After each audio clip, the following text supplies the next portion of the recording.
শোন, হীরকদার পাশে তোকে জাস্ট মানায় না। হীরকদা কত স্মার্ট, কত হ্যান্ডসাম, ওর পাশে কোনো স্মার্ট মেয়েকেই মানায়, আমার মতো।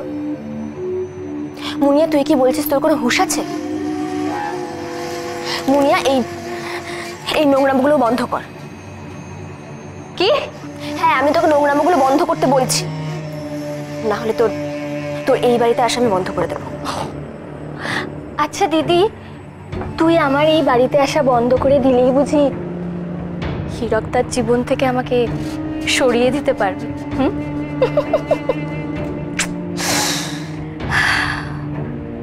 মুনিয়া, এটা তোর ভুল ধারণা, বিশ্বাস হচ্ছে না তো? দেখিস এইবার ভাইফোঁটায় হীরক তোকে কি সারপ্রাইজ দেয়।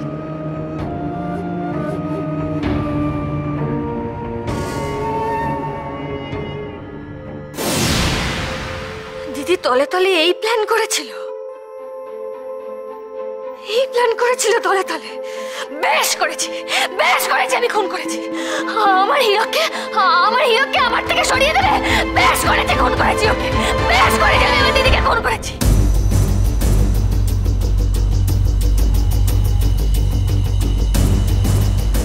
বেশ করেছি, খুন করেছি, বেশ করেছি।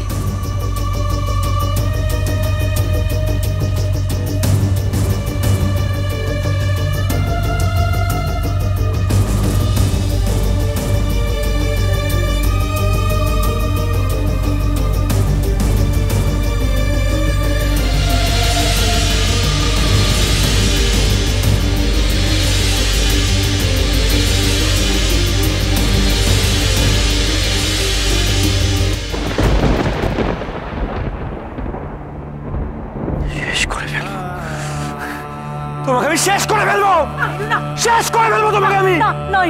তুমি আমার গার্গীকে খুন করেছো, তুমি আমার গার্গীকে কেড়ে নিয়েছো আমার কাছ থেকে। তুমি বাঁচতে দেবো না, বাঁচতে দেবো না। হ্যাঁ, খুন করেছি আমি আমার দিদিকে, খুন করেছি। আর তুমি কিছু করোনি না? সবার সামনে নাকা সাজছ। হ্যাঁ, কি করেছি আমি? কি করে আমি আমার দিদিকে খুন করলাম? আমার দিদিকে ঘুমের ওষুধ কে খাইয়েছিল? কি করে আমার দিদি ঘুমিয়ে পড়লো? হ্যাঁ,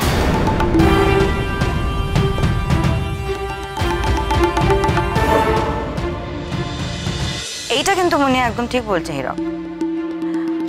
ও তো গার্গীকে ঘুমের ওষুধটা খাওয়ায়নি। ও যেমন দোষী তেমন আরেকজনের দোষও তো চাপা থাকবে না হীরক। মুনিয়া গার্গীকে তো খুন করতে পারতো না যদি না গার্গীকে ঘুমের ওষুধটা তুই খাওয়াতিস।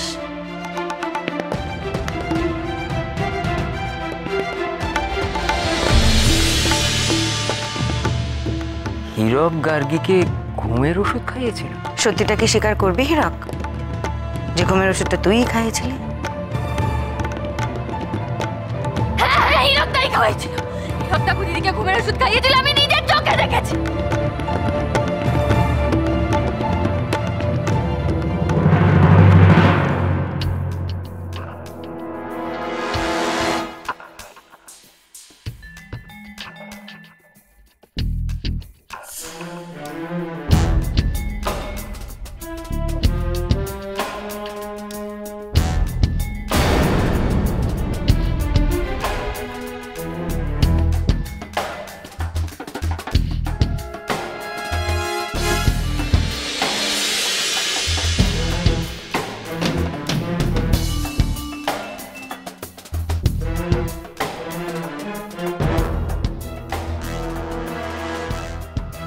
এটা তো কাকা বাবুর ঘুমের ওষুধ। এটা কাকে দেবে হীরকদা?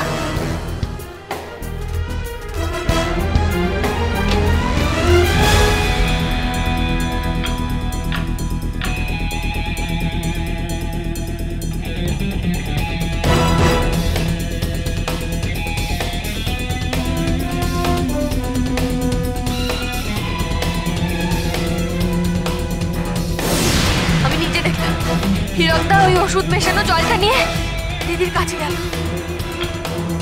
আমি বুঝতে পারছিলাম না, আমি কিছুতেই বুঝতে পারছিলাম না কেন হীরকদা দিদির কাছে গেল ওই ওষুধ মেশানো জল নিয়ে।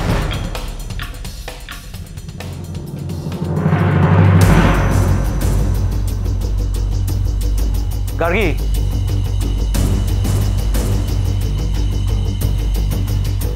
সারাদিন অনেক খাটাখাটনি গেছে তো, নাচতে গিয়ে মাথা ঘুরে পড়বে এবার। এই যে গ্লুকোজের জল বানিয়ে নিয়েছি, না না, খাও। ধরো, চট করে খেয়ে।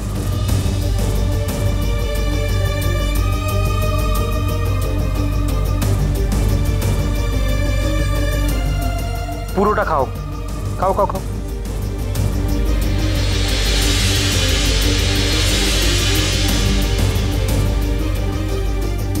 থ্যাংক ইউ হীরক। তার মানে তুমিও আমাদের মাঝখান থেকে দিদিকে সরাতে চাও। আমার অর্ধেক কাজ তো তুমিই করে দিলে, কিন্তু এতেও যদি না মরে তাহলে বাকিটা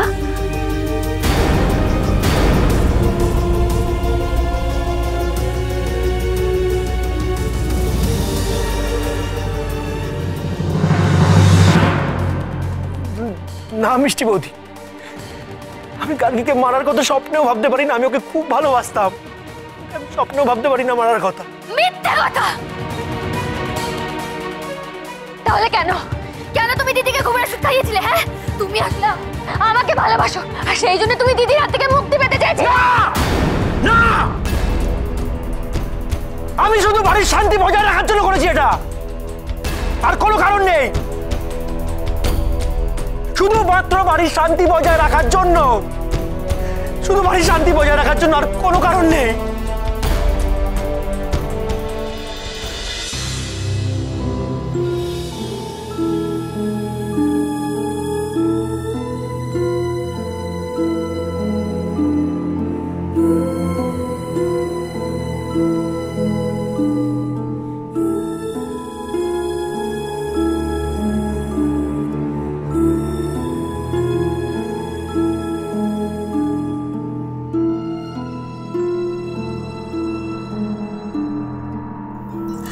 শোনো না, বলছি যে তুমি তো সব ঠিকই করে দিলে। কালকে আমি তোমার জন্য নাচও করতে পারবো, কিন্তু মা যে তখন ওরকম ভাবে কথাটা বললো, আমি নাচ করলে তুমি মায়ের মরা মুখ দেখবে।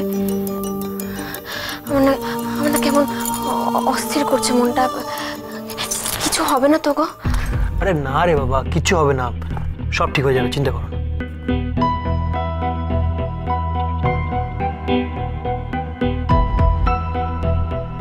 সেটা তো আমাকেও টেনশনে ফেলে দিয়েছে গার্গী, কিন্তু তুমি নাচবে বলে এত খুশি। কি করি আমি? কি করলে দুজনের কেউই দুঃখ পাবে না? আমি ঠিক করেছিলাম পারফরমেন্সের আগে ওকে ঘুমের ওষুধ দিয়ে ঘুম পাড়িয়ে দেবো।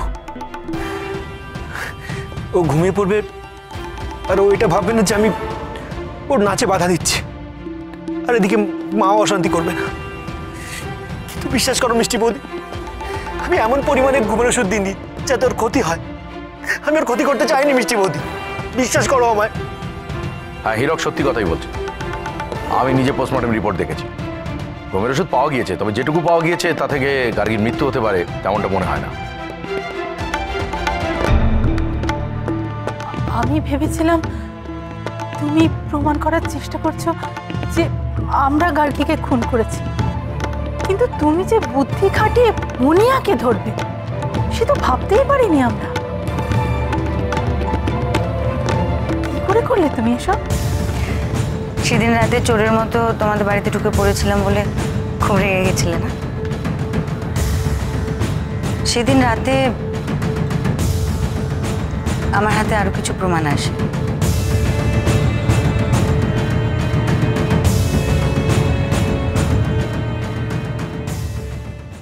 গার্গীর ডায়েরি থেকে শব্দ কেটে কেটে সুইসাইড নোটও বানিয়েছে। প্রথম সুইসাইড নোটে ও লিখতে যায় আমার মৃত্যুর জন্য আমার শাশুড়ি মা দায়ী, কিন্তু এখানে ও একটু মুশকিলে পড়ে যায়, কারণ ডায়েরির মধ্যে তো আমার জন্য, শাশুড়ি সব শব্দই পাওয়া গেছে, মৃত্যু শব্দটা খুঁজে পাওয়া যায়নি। তাই ওকে একটা সেকেন্ড সুইসাইড নোট তৈরি করতে হয়। প্রথম সুইসাইড নোটটা কমপ্লিট করতে না পেরে নষ্ট করতেও ভুলে যায়। এই কাগজটা হাতে পাওয়ার পর আমি নিশ্চিত হয়ে গেলাম যে খুনি কে। জয় কালী, জয় কালী কলকাতা वाली।